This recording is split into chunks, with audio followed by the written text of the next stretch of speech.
Bem, o nosso grupo resolveu fazer uma videoaula diferente. Nós resolvemos fazer um Draw My Class. Traduzindo para o português, ficaria desenhando minha aula, que é meio que uma repaginada do Desenhando a Minha Vida, que é o Draw My Life. A gente fez isso para meio que chamar mais atenção e ser diferente, para não cair no óbvio nem no clichê. Desde já, eu peço muitas desculpas pelos desenhos. Sério, desculpa mesmo, mas espero que vocês gostem.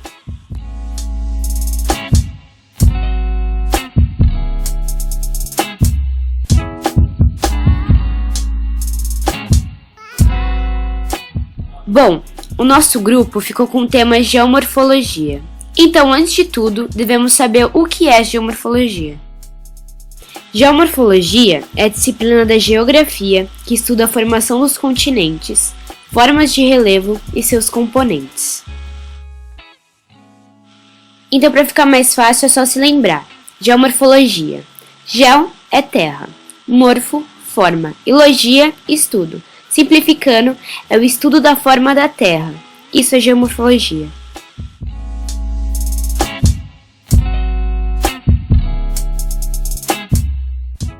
Bom, a Terra tem aproximadamente 4,6 bilhões de anos, diferente de nós humanos, que temos apenas 2014 anos.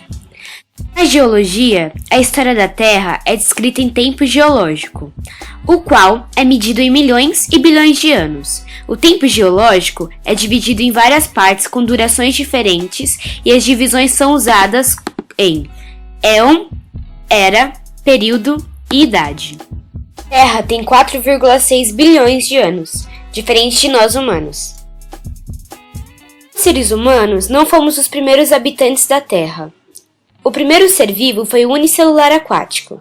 Então as espécies foram evoluindo e assim apareceram os primeiros mamíferos e répteis, o mais conhecido por nós, os dinossauros. Os seres humanos surgiram na Era Cenozoica, durante o período Quaternário, isto é, entre 1 milhão e 500 anos.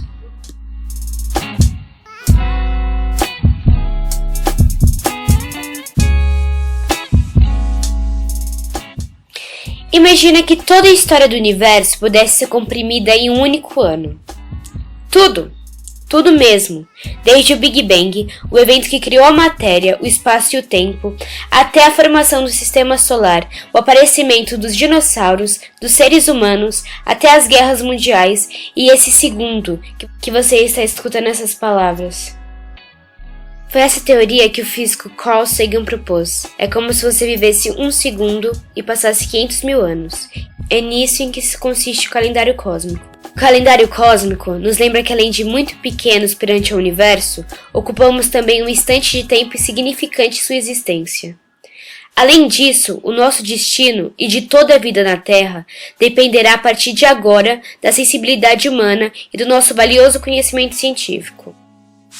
Vale lembrar também que teve uma releitura de um seriado chamado Cosmos, do Carl Sagan, que passa no National Geographic. Ele morreu alguns anos atrás, mas vale a pena assistir Cosmos no National Geographic.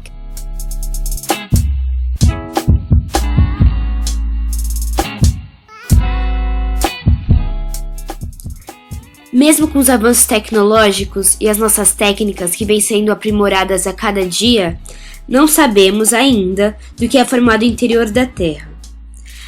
Para ter uma noção, o valor aproximado da temperatura dentro do interior da Terra é de aproximadamente 5.270 Kelvin, que é aproximadamente 4.996 graus Celsius. Os vulcões têm profundidade de no máximo 200 km, sendo que as perfurações mais profundas que os homens conseguiram atingir foram de aproximadamente 13 km.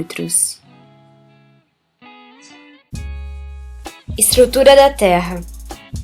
A estrutura da Terra pode ser dividida em 3 partes. A crosta terrestre, que é o lugar onde nós vivemos. Ela é relativamente fina, tem de 5 a 70 km de espessura. Segundo ao manto, que é o maior das 3 camadas terrestres. Nela é predominante o magma. Por último, é o núcleo. O núcleo é a camada em que nós menos temos conhecimentos. Ele é dividido em duas partes, a parte sólida e líquida.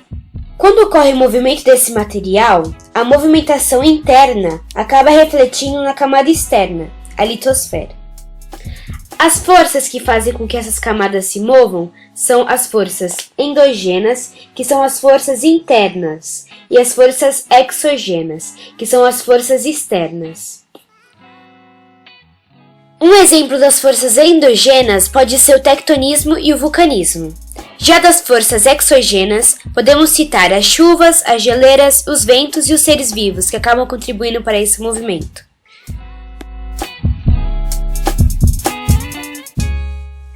Em 1912, o cientista alemão Alfred Wegener divulgou a sua teoria chamada deriva dos continentes, que consistia em: há milhões de anos atrás, a Terra era formada por apenas um bloco continental, chamado Pangeia. De aproximadamente 200 a 250 milhões de anos atrás, a Pangeia foi dividida em duas, formando assim dois blocos, que foi dando cara ao continente que nós conhecemos hoje. A teoria das placas tectônicas foi descoberta pelo geólogo americano Harry Hess. A teoria surgiu quando novas técnicas foram utilizadas para a fabricação de aparelhos como o batiscato e o sonar. Ele descobriu que as rochas situadas no centro dos oceanos são mais recentes do que a das bordas continentais. Então ele chegou à conclusão de que existem esteiras rolantes submarinas que são responsáveis pela movimentação das placas tectônicas. Então, eles chegaram à conclusão de que os continentes e os oceanos se movem juntamente com as placas tectônicas.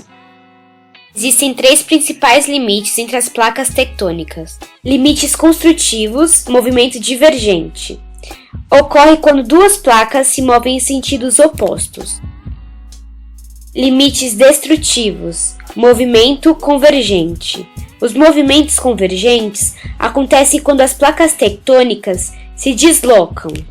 Normalmente, uma das placas desliza por baixo da outra. Limites conservativos, placas com movimento transformante. Ocorre quando duas placas se deslocam literalmente uma em relação à outra. Quando as placas tectônicas se encontram, pode haver um terremoto, um maremoto e uma possível e devida formação de vulcão. Outro tipo de movimento das placas tectônicas acontece nas chamadas zonas de convergência. Nesse caso, pode acontecer de uma placa afundar sobre a outra.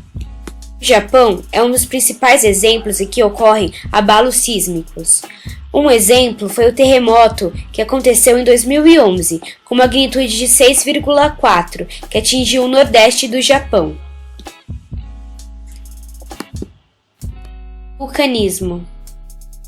O vulcanismo é um fenômeno geológico que ocorre no interior da Terra para a superfície. Chamamos de magma a mistura de materiais rochosos no estado de fusão que se encontram no interior da Terra. Quando ela surge à superfície terrestre, nós a chamamos de lava.